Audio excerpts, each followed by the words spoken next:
जय हिंद विद्यार्थी, आप सब कैसे हैं। उम्मीद करते हैं आप स्वस्थ होंगे और अपने पढ़ाई में पूरी तरह से व्यस्त होंगे। आज हम लोग केमिस्ट्री का PYQ करवाने जा रहे हैं। आज हम लोग केमिस्ट्री का PYQ करवाने जा रहे हैं। क्वेश्चन बैंक जो 2021 का है, हम लोग फिजिक्स का सुपड़ा साफ कर दिए हैं। कुछ क्वेश्चन और हम लोग लेके आएंगे फिजिक्स में। लगभग सारा क्वेश्चन हो ही गया, कुछ और बचा है, उसको भी लेके आएंगे। आज से हम लोग केमिस्ट्री की शुरुआत करेंगे और सारा केमिस्ट्री का सुपड़ा साफ हो जाएगा, सारा खत्म करने वाले हैं। तो हमारे वीडियो को आप लोग डेली देखें, क्योंकि आपके लिए हम डेली वीडियो बना रहे हैं। तो आइए, केमिस्ट्री में आप सभी का स्वागत है। और पहला क्वेश्चन पूछा गया कि फिनॉल अल्कोहल से ज़्यादा अम्लीय है क्यों। देखिए, सबसे पहला चीज़ है कि फिनॉल ज़्यादा अम्लीय है किससे? अल्कोहल से। और इसको बताने से पहले हम कुछ आपको बताते हैं कि अम्लीय का मतलब होता है जो H+ आयन देता है। इसका मतलब फिनॉल हमारा H+ आयन दे रहा है अल्कोहल से पहले, इसीलिए फिनॉल ज़्यादा अम्लीय है। लेकिन इसे और थोड़ा अच्छाई से समझा जाए, जैसे आप लोग पढ़े होंगे, फिनॉल का जो पहचान होता है वो क्या होता है। अगर आप बेंजीन में OH लगाएंगे तो बताओ क्या बनेगा? फिनॉल। और ROH हमारा क्या है भाई? अल्कोहल। क्या है? अल्कोहल। इसको देखिए, इसका आंसर बड़ा आसानी से आप दे सकते हैं। यहां पे OH है, क्या है? OH। और आपको पता है ऑक्सीजन के बाह्यतम कक्षा में कितना इलेक्ट्रॉन होता है? 6। तो एक इलेक्ट्रॉन यहां पे था, एक इलेक्ट्रॉन यहां पे था। इसका और कितना इलेक्ट्रॉन है? 4। 2 इलेक्ट्रॉन युग्म। इलेक्ट्रॉन का जोड़ा देखा जाए 2 है। तो क्या करता है फिनॉल? समझिए ध्यान से। फिनॉल में जो ये इलेक्ट्रॉन युग्म है, इसका होता है शिफ्टिंग कार्बन के पास। और इलेक्ट्रॉन जैसे शिफ्ट हुआ तो उसको हम लोग केमिस्ट्री के भाषा में अनुनाद बोलते हैं। क्या बोलते हैं? अनुनाद। क्या करता है कि ये अपना इलेक्ट्रॉन इस कार्बन को देने के बाद, बताइए इसके पास क्या आता है? Double bond. और ये हमारा कन्वर्ट हो जाता है सिंगल बॉन्ड में, क्योंकि कार्बन हमेशा 4 बॉन्ड बनाता है। तो अगर डबल बॉन्ड होगा तो बताइए इस कार्बन का 2, 2, 4, 1, 5 बॉन्ड हो जाएगा। इसलिए इलेक्ट्रॉन शिफ्ट होके आ जाता है यहां पे, जिसके कारण यहां पे आएगा प्लस चार्ज। और इसी तरह ये चलते जाएगा, चलते जाएगा, चलते जाएगा। अगर आप लोग पढ़े होंगे मैकेनिज्म तो आपको पता होगा, इलेक्ट्रॉन इसी तरह शिफ्ट होते जाता है। तो यहां पे देखिए, डिटेल में जाना नहीं है, सिंपल आप समझिए कि जब आप इलेक्ट्रॉन को शिफ्टिंग करवाते हैं तो इसको हम लोग अनुनाद बोलते हैं। शिफ्टिंग कराने के बाद क्या हुआ? ऑक्सीजन के ऊपर प्लस चार्ज आया। कौन सा चार्ज? प्लस। और आपको पता है कि सिंगल बॉन्ड का मतलब हुआ एक इलेक्ट्रॉन यहां पे, एक इलेक्ट्रॉन यहां पे।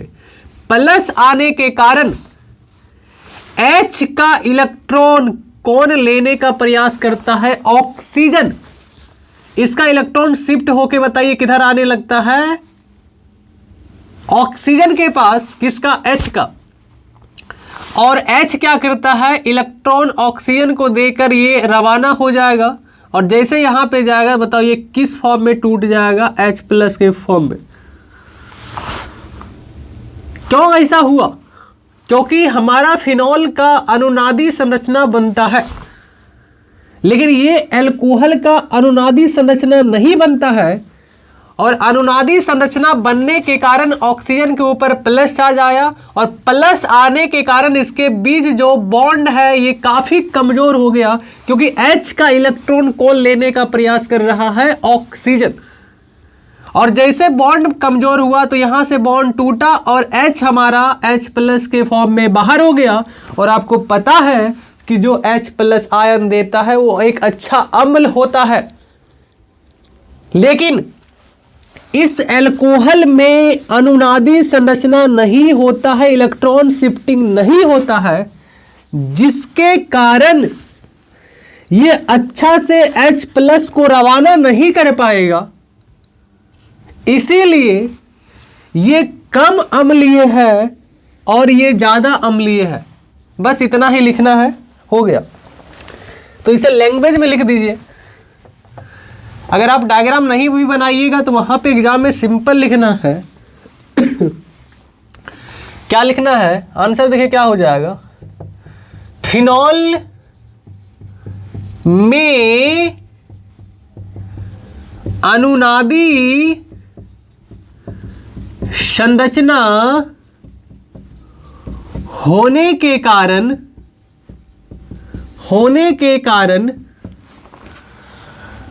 ऑक्सीजन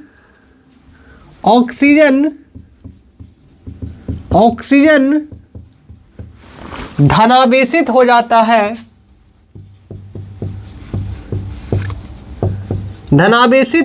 है,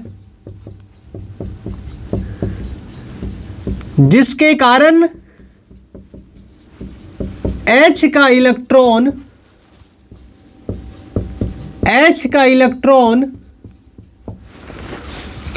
ऑक्सीजन के तरफ आने के कारण O तथा H के बीच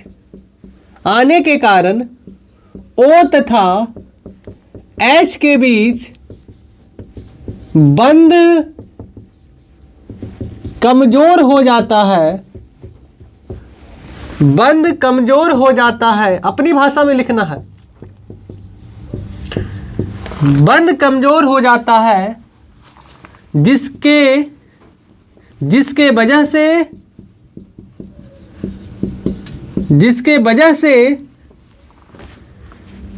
H का इलेक्ट्रॉन ऑक्सीजन की तरफ आने के कारण O तथा H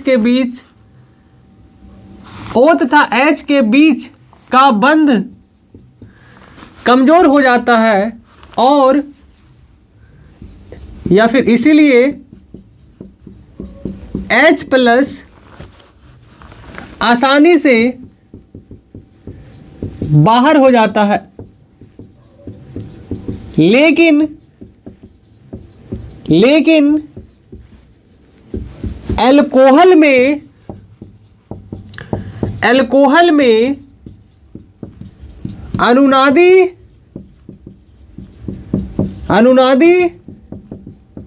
संरचना नहीं होने के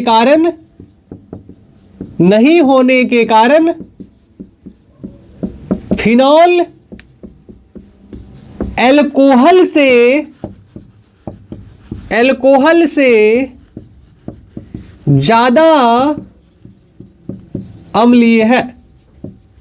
बड़ा आसान है भाई, थोड़ा सा कॉमन सेंस की जरूरत है। हो गया। लिखना चाहते हैं लिख सकते हैं, नहीं तो अपना लैंग्वेज भी बना के लिख सकते हैं।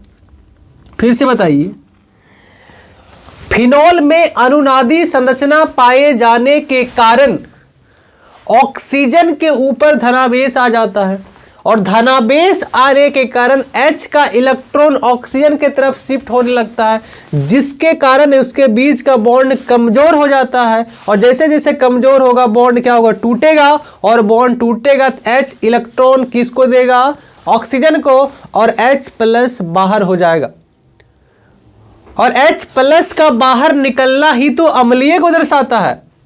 इसीलिए फिनॉल अच्छा एक अम्ल है लेकिन अल्कोहल नहीं। कैसा लगा? मिलते हैं नेक्स्ट प्रश्न में। जय हिंद।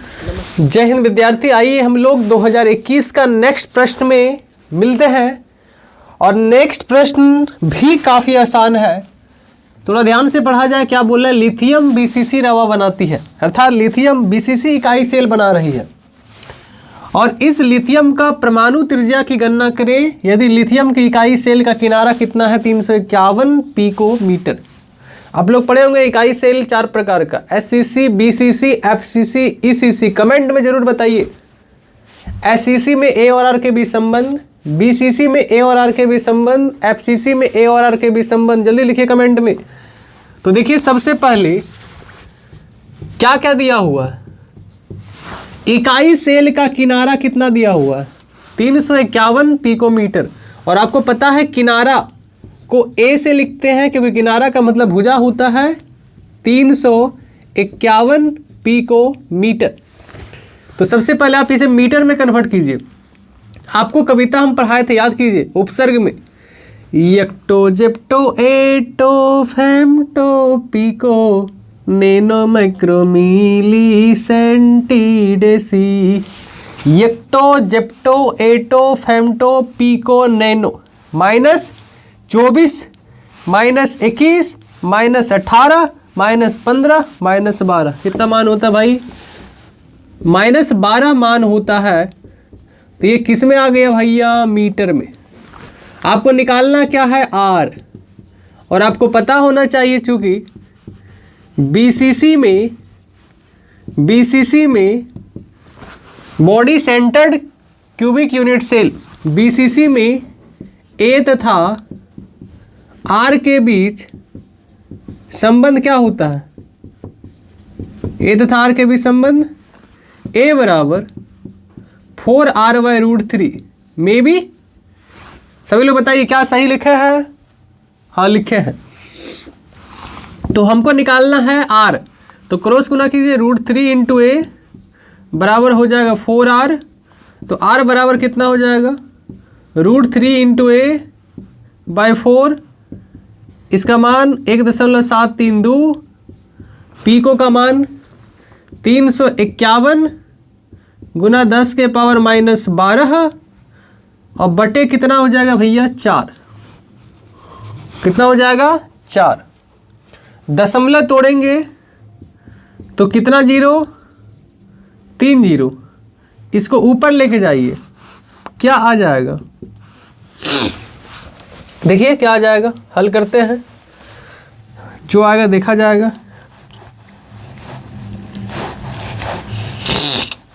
कैलकुलेटर फाइल निकल जाओ। कैलकुलेटर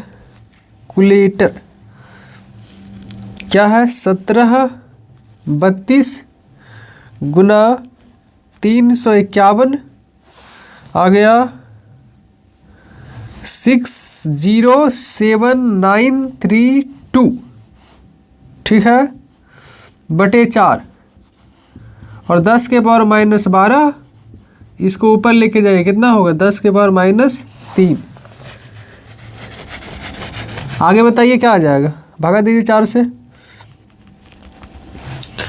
60 79 32 भागा 4 कितना आ गया? ये तो कट जा रहा है भैया। R का मान 151983 गुना 10 के पावर -15। यही आपका राइट आंसर हो जाएगा मीटर में। तो उम्मीद करते हैं आपको ये प्रश्न का आंसर समझ में आया होगा। कुछ नहीं, A दिया हुआ था, R निकालना है। R हम लोग आराम से निकाल लिए। मिलते हैं नेक्स्ट प्रश्न में। जय हिंद। नमस्कार। जय हिंद विद्यार्थी। आप सब कैसे हैं? उम्मीद करते हैं आप घर में स्वस्थ होंगे और अपने पढ़ाई में मस्त होंगे। आज हम लोग 2021 का नेक्स्ट प्रश्न में फिर से मिल रहे हैं आपके साथ। देखिए, आपसे पूछा गया कि संचायक बैटरी से आप क्या समझते हैं। तो सबसे पहले आपको बता देना चाहते हैं कि बैटरी जो होता है वो 2 प्रकार का होता है।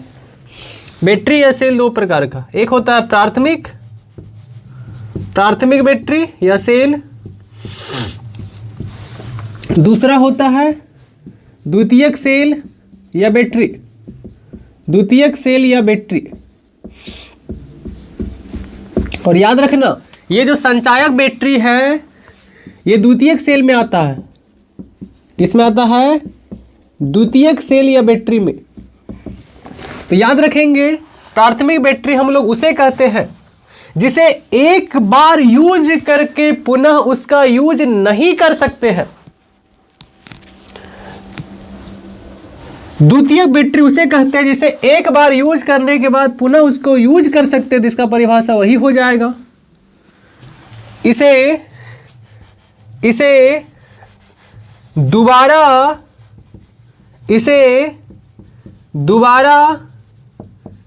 चार्ज नहीं किया जा सकता है, इसे दोबारा चार्ज नहीं किया जा सकता है। जैसे अगर आप लोग घर में पुराना वाला बैटरी देखे होंगे, टॉर्च का बैटरी, सूखा सेल जो रहता था, घड़ी में जो बैटरी लगाते हैं पेंसिल टाइप, क्या उसे एक बार यूज करके पुनः उसका यूज कर सकते हैं क्या? नहीं। जैसे हम जिस पे अभी पढ़ा रहे हैं मोबाइल में क्या होता है, एक बार बैटरी खत्म हो जाने के बाद भी इसका पुनः यूज करते हैं, फिर से चार्ज में खोस देते हैं, फिर डाउन होता है, फिर से चार्ज में खोस देते हैं। तो मोबाइल का जो बैटरी है वो द्वितीयक बैटरी में आएगा, क्योंकि इसे एक बार यूज करके पुनः उसका यूज कर सकते हैं। लेकिन आपका जो घड़ी में जो बैटरी लगा होगा, टॉर्च में जो बैटरी लगा होगा, लेकिन आजकल तो डिजिटल टॉर्च आ गया है, उसको आप पुनः चार्ज भी कर सकते हैं। तो आप देख के नहीं बता सकते हैं कि कौन प्राथमिक हुआ कौन द्वितीयक हुआ, डिपेंड करता है उसके स्ट्रक्चर पर। लेकिन कुछ ऐसे बैटरियां हैं जिसे आप देख के बता सकते हैं।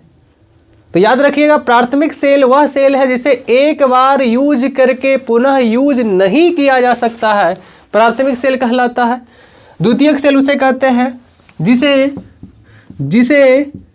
जिसे दोबारा चार्ज किया जा सकता है। तो याद रखिएगा संचायक बैटरी में लेड का प्रयोग होता है। किसका प्रयोग होता है भाई? लेड बोले तो सीसा, पीबी। तो इसका बोलिएगा परिभाषा, वैसी बैटरी जिसे एक बार उपयोग करके पुनः इसका उपयोग किया जा सकता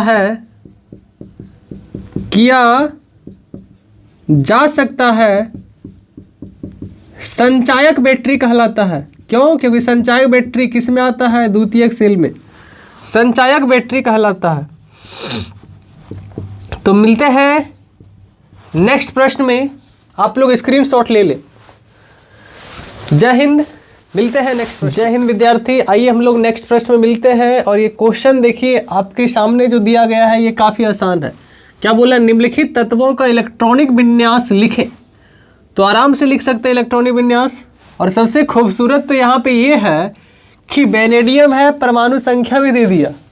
कभी कभी नहीं देता है तो उस समय अगर याद है तभी आप बना पाएंगे, नहीं याद है तो गए काम से। भले हल्का है लेकिन याद होना चाहिए परमाणु संख्या। जिंक का परमाणु संख्या 30, तो आइए बनाते हैं। वेनेडियम का परमाणु संख्या 23। चलिए किसको किसको याद है ट्रिक? स्कूल,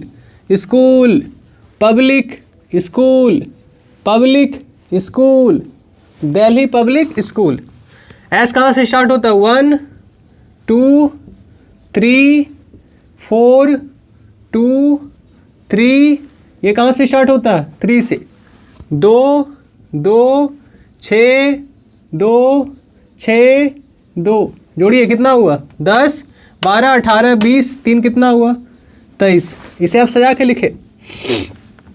पहले 1 वाला को लिखे 1s2, फिर 2 वाला को लिखें, क्या लिखेंगे 2s2 2p6, फिर 3 वाला को लिखें, क्या लिखिएगा 3s2 3p6 और 3d3 और सबसे अंतिम में क्या लिखाएगा 4s2।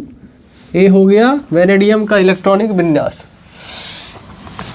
दूसरा आपको बनाना है जिंक का। किसका बनाना है भाई, जिंक का। और आपको पता होना चाहिए जिंक का परमाणु संख्या 30, इसका भी वही होगा।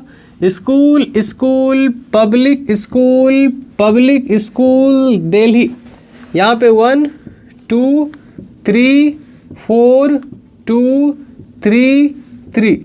एस में कितना 2 2 6 2 6 2, जोड़िए कितना हुआ 10 12 18 20, 10 कितना हुआ 30।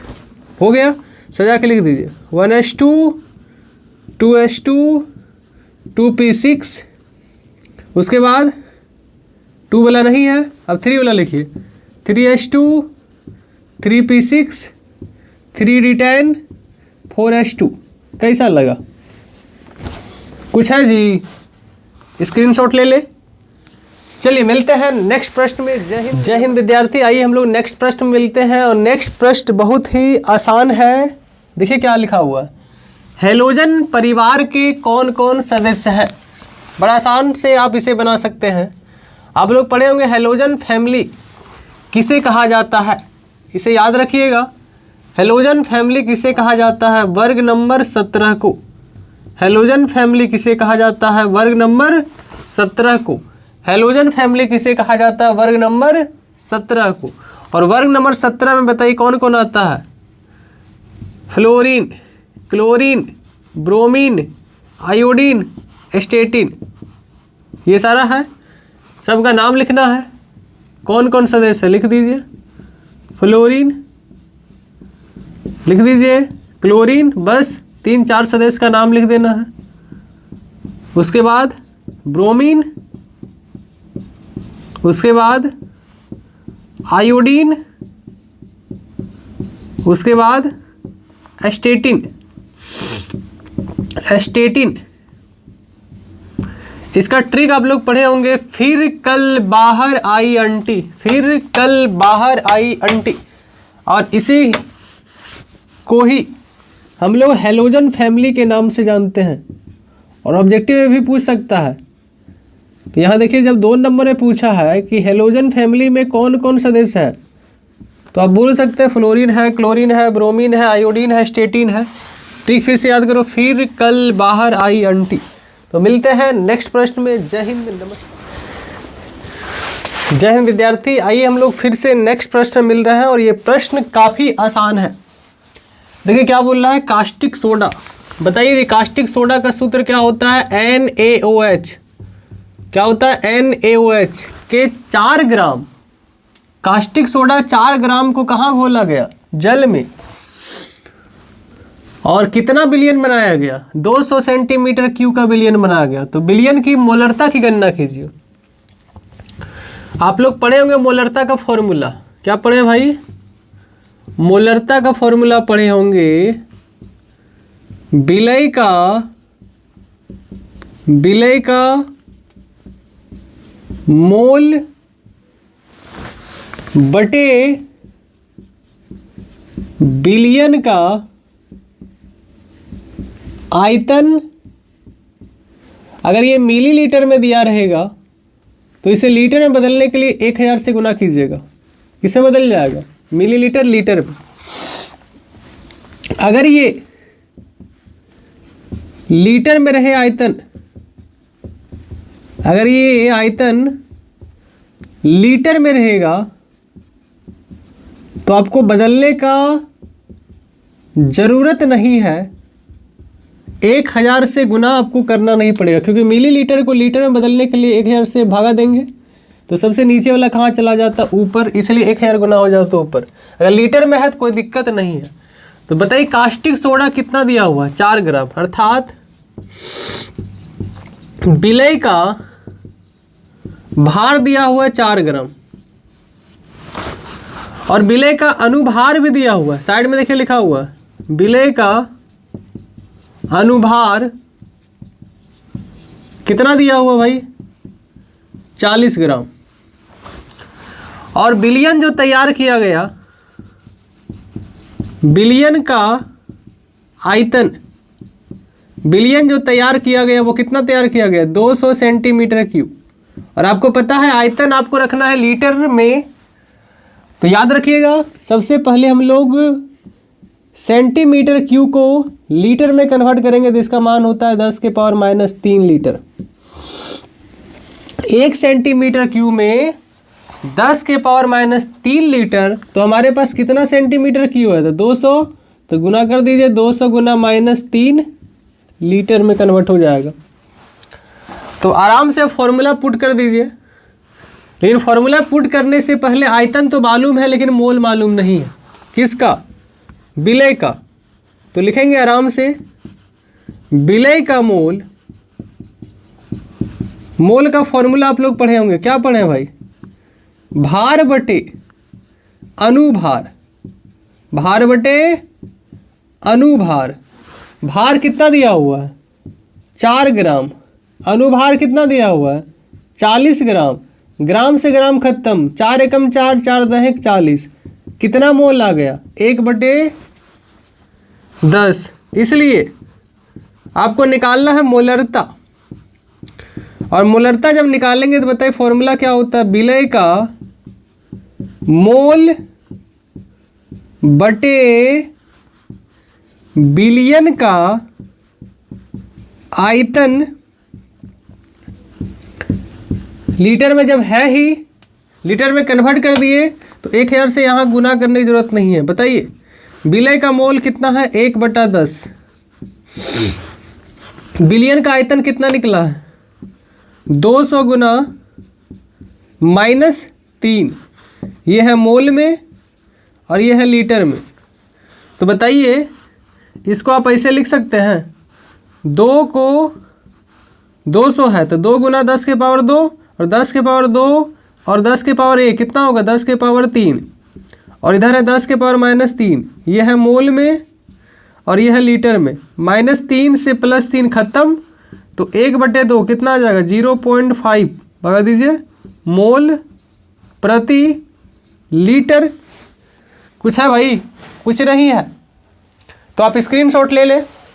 मिलते हैं नेक्स्ट वीडियो में। जय हिंद, नमस्कार। जय हिंद विद्यार्थी। आइए हम लोग नेक्स्ट प्रश्न में मिलते हैं। और नेक्स्ट प्रश्न भी काफ़ी आसान है। क्वेश्चन आपसे पूछा गया कि PH3 से NH3 का आबंध कौन बड़ा है, क्यों? देखिए ये क्वेश्चन आपसे ऐसे भी पूछा जा सकता है और दोनों का आंसर वही सेम होगा। PH3 से NH3 का बंध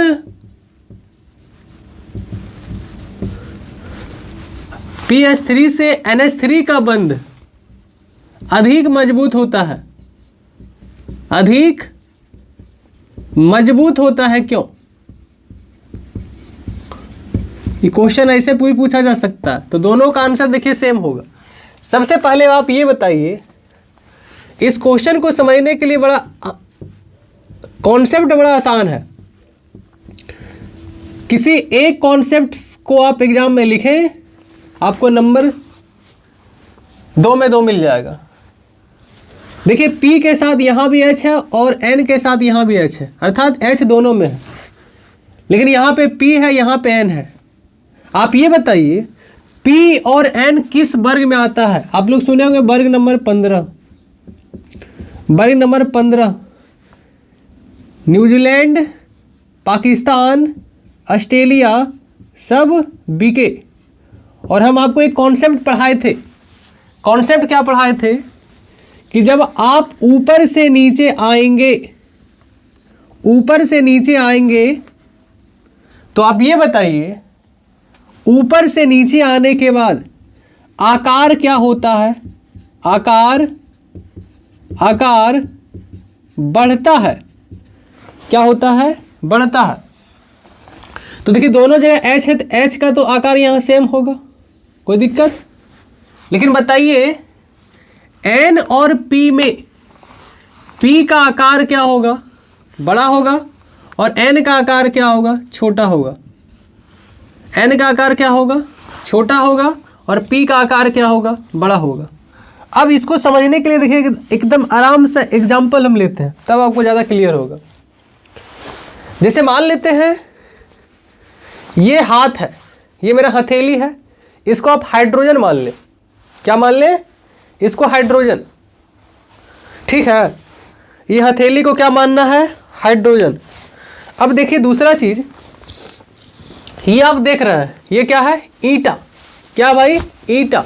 ये कितना आराम से समझ में आएगा, बड़ा आसान है भैया, कुछ नहीं है, थोड़ा सा दिमाग लगाना है, कॉमन सेंस। कपार में मारो ना, कॉमन सेंस काम कर जाएगा। इसको धाई से मारो, कॉमन सेंस देखो तुरंत काम करेगा। फिर से देखो, ये हथेली को मान लेना है हाइड्रोजन। हथेली को क्या मानना है? हाइड्रोजन।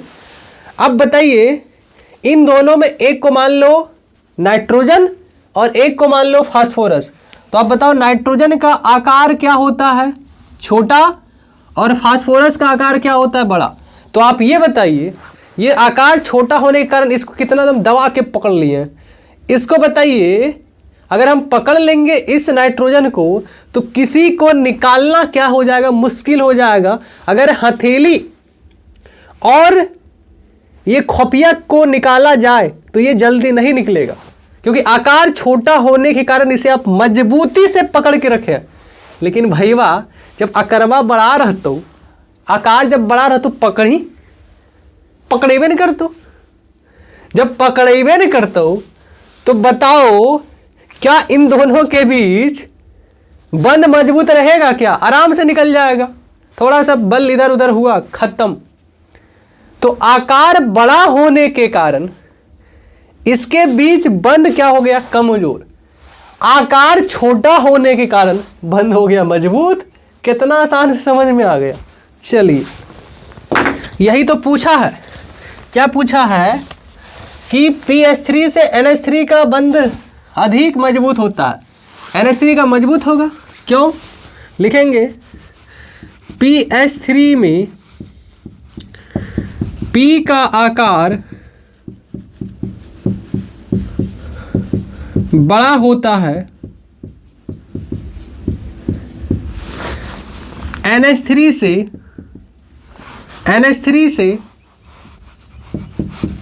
PH3 में P का आकार बड़ा होता है, NH3 में N का आकार छोटा होता है, N का आकार छोटा होता है, जिसके कारण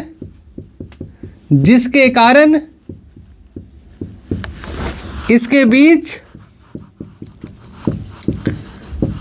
बीच का बंध मजबूत होता है। सिर्फ और सिर्फ किसका खेल है भाई? आकार का खेल है। आकार छोटा होने का आराम से पकड़ लिया एकदम दबा के, बाहर नहीं निकलेगा, बंद मजबूत रहेगा इसके बीच। लेकिन इसके बीच बंद क्या रहेगा? कमजोर रहेगा। तो याद रखिएगा PH3 का बंद कमजोर होता है और NH3 का बंद मजबूत होता है। कैसा लगा? कमेंट में बताइए कैसा लगा। अरे केमिस्ट्री का भी धजिया उड़ने वाला है, समय तो दे। ऑब्जेक्टिव का भी वीडियो आ रहा है, घबराइए नहीं, घबराना नहीं है। खुशी से पढ़िए, मस्ती से पढ़िए, नंबर आएगा। मिलते हैं नेक्स्ट वीडियो में। जय हिंद, नमस्कार। जय हिंद विद्यार्थी। आइए हम लोग नेक्स्ट प्रश्न मिलते हैं, और नेक्स्ट प्रश्न भी काफ़ी आसान है। देखिए क्या बोल रहा है? अम्ल और क्षारक अभिक्रियाओं को पूर्ण कीजिए। आप ये बताइए, ये आपका अम्ल का काम कर रहा है और ये आपका क्षार का काम कर रहा है। क्यों? एमीन है। यहाँ भी ये क्षार का काम कर रहा है, ये किसका काम कर रहा है? अम्ल का। और आपको पता है जब अम्ल और क्षार का विक्रिया होता है तो लवण और जल बनता है। लेकिन यहाँ जल नहीं बनेगा, क्योंकि यहाँ कहीं भी O नहीं दिख रहा है। यहाँ भी जल नहीं बनेगा, केवल लवण बन जाएगा। कैसे? देखिए आराम से आप बना सकते हैं, बड़ा आसान है। क्या है पहला क्वेश्चन? CH3 CH2 NH2, इसका विक्रिया बताओ किससे करवा रहा है? HCl से। इसके ऊपर प्लस चार्ज, इसके ऊपर माइनस चार्ज। क्या बनेगा? लवण और जल। जल तो नहीं बनेगा, केवल बनेगा लवण। तो ये सारा पार्ट इसके पास आ जाएगा। H का संख्या यहाँ 2, यहाँ पे 1। H का संख्या कितना हो गया? 3। कितना हो गया? 3। तो लिखेंगे CH3 CH2 CH2 कोई दिक्कत? CH2 और यहाँ पे CH2 है भाई, कोई दिक्कत नहीं। और यहाँ पे क्या हो जाएगा, ये सारा पार्ट यहाँ आ जाएगा, हो जाएगा NH3Cl, इसके ऊपर प्लस, इसके ऊपर माइनस। कैसा लग, बड़ा आसानी से बना सकते हैं। दूसरा क्वेश्चन भी इसी तरह बन जाएगा। दूसरा बताइए क्या है, C2, ये जो बना वो लवण बना, C2H5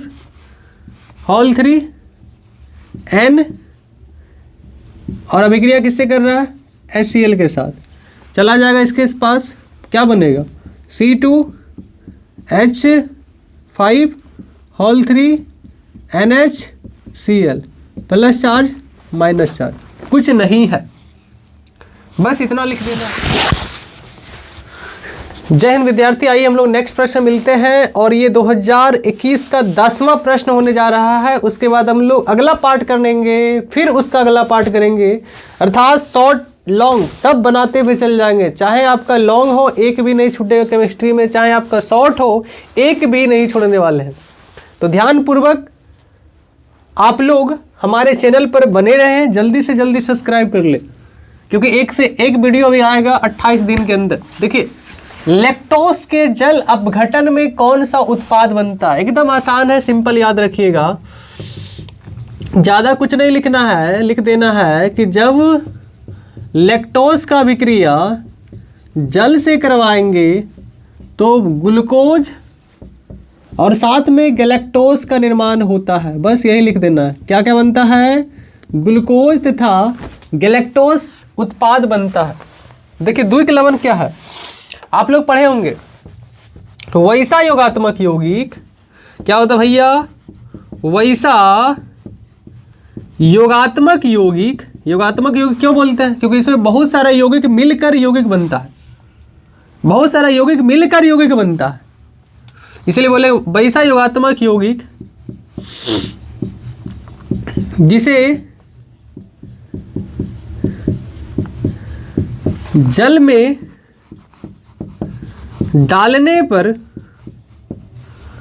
यह वैसा योगात्मक यौगिक जिसे जल में डालने पर आयन में विभक्त हो जाता है। इसकी अवयव